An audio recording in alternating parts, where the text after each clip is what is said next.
Hello, so I thought I'd do another video regarding all the stuff going on in the UK, because obviously that's quite important to everyone at the moment. Also, I'm going to try recording this in 4K because I've got the new internet now.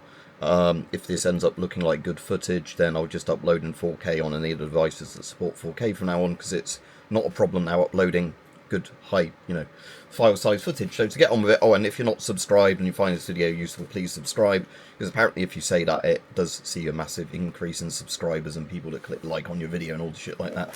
So let's talk about, obviously, the UK just getting worse and worse, and I'll talk quite a bit about stab vests in this video because we were discussing those on the stream the other day, and there's some misconceptions around them and everything else. So obviously the UK is having more and more problems with less actual police. I think that's a fair way of saying it. You have police that police people's tweets, but less real police. Again, the expression police the streets, not the tweets. You have less police actually doing stuff, catching hardened criminals, and I'm sure there are police still doing that, but the public impression and crime statistics don't bear that out, that it is getting generally less and less safe in the UK, at least in terms of violent crime, whether that be stabbings, muggings, rapes, things like that.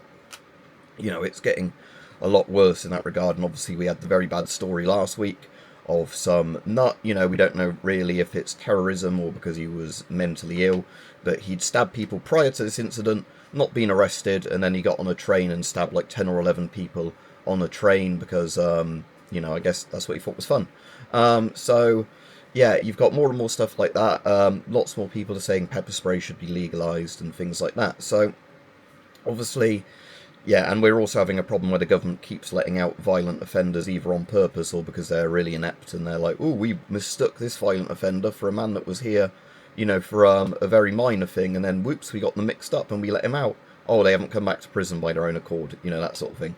So we've had that at least twice with 2 sex offenders in the last almost 2 weeks. So, the government's got a really good track record at this point. So, yeah, obviously, like I've said before, and like some other channels are saying, the UK is really not going in the right direction.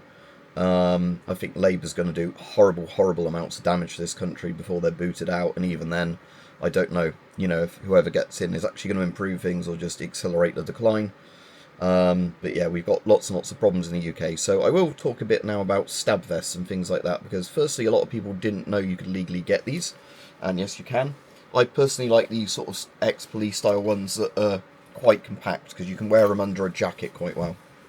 So if I can find any on eBay around the time I upload this video, I'll put some what do you call them, like partnered links, sponsorship links sort of thing, affiliate links in the description from sellers that I've bought from before that I know are alright. Now, you always want to make sure if you're buying them that you buy the ones that include the panels, as in the stab resistant knife, ballistic panels.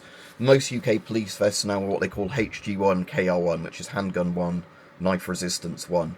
And what that means is basically most common weak handgun calibers, like that you'd expect in a semi-auto pistol, are stopped by the machine gun armor-piercing rounds, and most conventional, knives that aren't being wielded by somebody with a lot of strength and skill.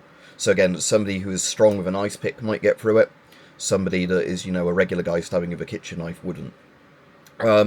I did get comments, because I always get these about people saying, well, a stab-proof vest isn't going to do something, because if you wear that, they'll just stab you in the throat, or stab you in, wherever else. The whole point is you don't just stand there and let somebody stab you. You are trying to flee or you are trying to fight. And a vest that covers nearly all the vital organs in your stomach, it doesn't necessarily protect your neck. You can get stab vests that protect your neck, or additional little collars that go around your neck. But yeah, the whole point is that, having a stab vest puts your survival odds at a way, way higher chance if somebody stabs you a couple of times in, like, a big stabbing attack, than if you, didn't have one on and that blade potentially punches an artery or an organ or whatever. So, yeah, there's a couple of ways of buying stab vests in the UK. Weapon Collector also did a good video on this recently. If you want to go really cheap, and I wouldn't necessarily recommend this, but if this is your only option, it's certainly better than nothing, because I've seen people say, no, it's worse than nothing, but that's not true. On AliExpress and Temu and places like that, you can get these, and I've done a video on them before, these weird kind of metal stab vests. They're not particularly comfortable or, concealable, because basically they're a vest like this, but rather than it being a flexible soft material, they're kind of like bits of metal riveted in layers. And it's not very thick metal, but again, it works like one of these that, it works like how all armour works. You'd need a lot more force and a good sharp point to get through it than you would conventional clothing or whatever. So yeah, they would, when people have tested them with kitchen knives and whatever, they do the job. But again, they're not comfortable, and for about twice the price of one of those, you can get a very good condition second-hand police vest that doesn't really have anything wrong with it. It just had to be retired because under the rules and that, lots of things like with gas masks, if you have something that's more than a few years old, they have to send it away for inspection and repair, and because there's a cost associated with that and everything, it's cheaper just to buy in a load of new units and sell off the old units. So yeah, when myself and other channels have tested the old panels that come out of these, you can sometimes shoot these with high-powered crossbows and they won't penetrate. So that gives you an idea of just how strong they are. Again, because I'm in the UK, I've not conducted ballistic tests on these to check that, they stand up against 9mm and 45 ACP and 22 LR and whatever. But, there's similar channels in America that do it on similar style vests, and they always seem fine. So again, yes, there is a bit of a danger with the warranty, but again, if it's only recently been surplused, it's in very good condition, there's almost no risk, because again, people sometimes test 30-year-old Kevlar vests from like the 1990s that still hold up against some stuff. So again, stuff that's been well looked after and is only a few years old should be pretty good. Now, if you want to spend a lot more money, there are places that will make you a brand new stab-proof Kevlar vest or whatever else that contours to your actual body and that, so you have to send them in measurements, and they're very expensive. They're normally a few £100. But the reason that they're expensive, obviously, is because they're taking your exact measurements and you're getting brand new stuff.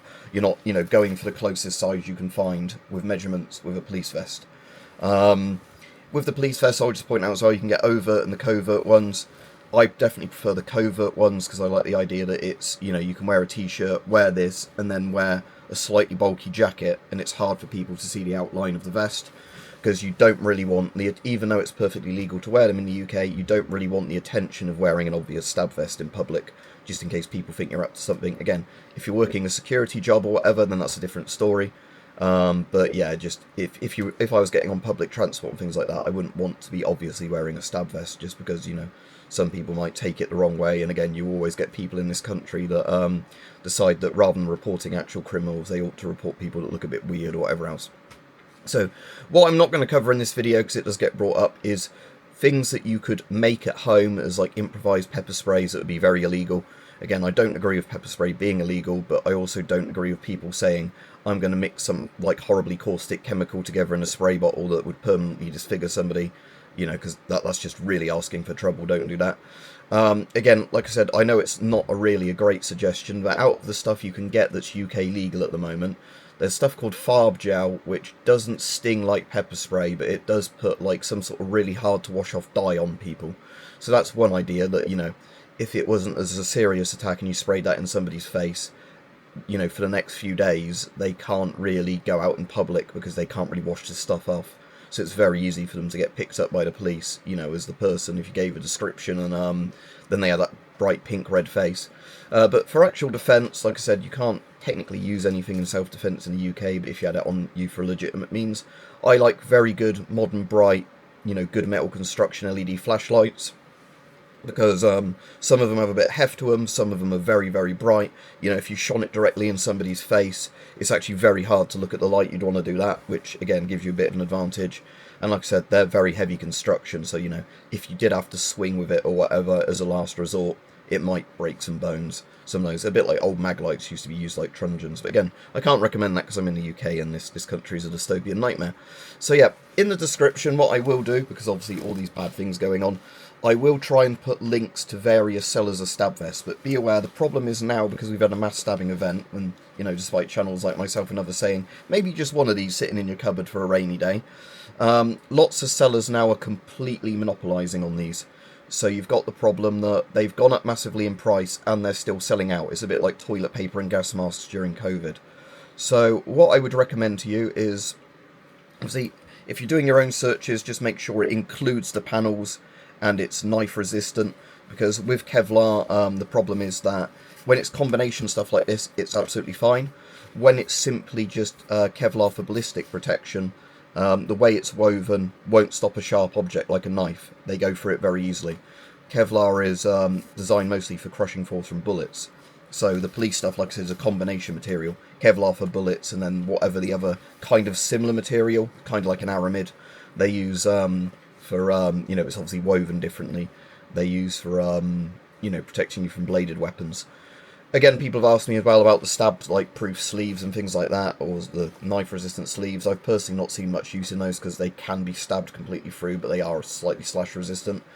Weapon Collector, again, in his video did a very good, sensible idea. Again, check his video out if you've not seen it, where he said, you know, get a messenger bag or a rucksack, put a chopping board in the back of it or a few magazines taped together, then you can hold that out in front of you like a shield if somebody's trying to stab at you, and you've kind of got like a little arm shield to whack at them and stuff like that. You know, much better than nothing in that regard. So yeah, obviously not a pleasant video. The UK at the moment isn't a very pleasant place, and it's only getting worse. But like I said, sadly at the moment, I'm going to try and find some links to put in the description for body armours. But like I said, in the UK, from UK sellers that I know are alright, that I've bought from before. But like I said, the problem is at the moment that although this stuff gets regularly surplused, lots of sellers now are realising they can fleece people for protective equipment. And also you've got the problem that I've probably mentioned before, that you know, everything's gone up in price, and that, you know, because more people are looking for it, stuff sells out faster. So rather than there being like, you know, a seller with some good Kevlar vests in various sizes in for like 2 or 3 weeks when they first get stock in, now sometimes within a day or two it's gone, and it says like, you know, 100 people are watching this item or whatever. So yeah. So anyway, I'll upload this. Let's see if the 4K video uploads alright. Don't forget to like, comment and subscribe, as said, because apparently saying that does increase the amount of people that do that. And I will try and put links down below for you. If I actually get notified when people comment on this video, I'll try and answer any questions I get in the comments. But again, sometimes YouTube doesn't work regarding that. So there we go. But yeah, the way the UK is going, I definitely can't see it hurting getting a stab vest like this. And, you know, if you're on public transport in a city with not a very good crime rate, just wearing it under a coat, better safe than sorry, because like I said, yes, it doesn't give you 100% protection. You still need to know where your exits are and what your action plan is and everything, but having your heart and, you know, stomach and everything else covered by a stab-proof layer in the UK, I think is a much, much better idea than saying, oh wow, if I get stabbed, I get stabbed. So, yeah, there you go.